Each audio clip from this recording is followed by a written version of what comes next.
JP Dhangar, राष्ट्रीय अध्यक्ष, राष्ट्रीय धनगर महासभा। मैं अपने सजातीय बंधुओं को अवगत कराना चाहता हूं कि एसपी सिंह बघेल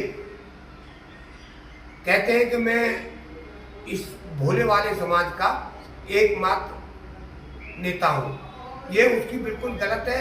वो एकमात्र नेता नहीं है।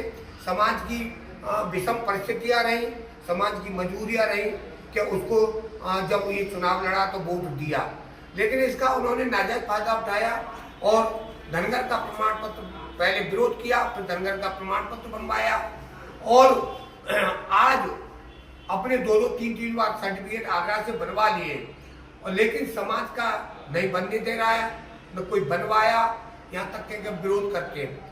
दूसरी बात मैं ये कहूँगा कि इन्होंने कई बार कहा कि मैं मुर्दा कौम का एकमात्र जिंदा नेता हूँ। ये भी इनकी बिल्कुल गलत है। मेरी कौम जिंदा है, मुर्दा है तो एसपी सिंह बघेल है, क्योंकि मेरी समाज जिंदा है, हर विपत्ति में मेरा साथ दे रही है। चाहे मणकड़ का घाट हो, चाहे धनगर के प्रमाण पत्र हो, चाहे सरकार को घेरने की बात हो, चाहे अयोध्या की बात हो, सब पर समाज ने मेरा साथ दिया। और यहाँ तक धरना प्रदर्शन आंदोलन धनगर के मुद्दे पर किया। पूरे प्रदेश के समाज ने, देश के समाज ने मेरा साथ दिया।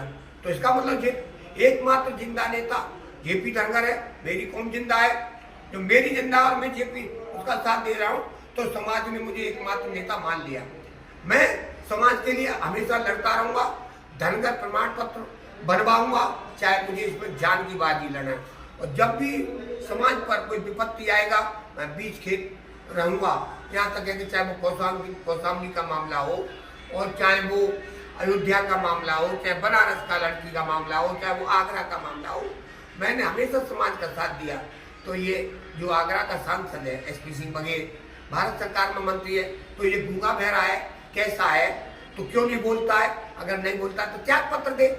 नहीं, इसका ये तो मैं तो ये समझता हूँ कि गूंगा बहरा नहीं, ये मुर्दा है कि एक बार अपनी रोटी सेकता है, अपने बच्चों और अपने लिए लड़ रहा है। समाज के लिए इसका कोई उपयोग नहीं है। समाज से मैं मैं लोगों से अपील करूंगा, अपने नौजवान साथियों से अपील करूंगा कि ऐसे व्यक्ति को नकार दो।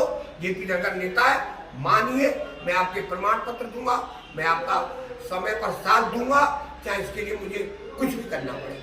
धन्यवाद।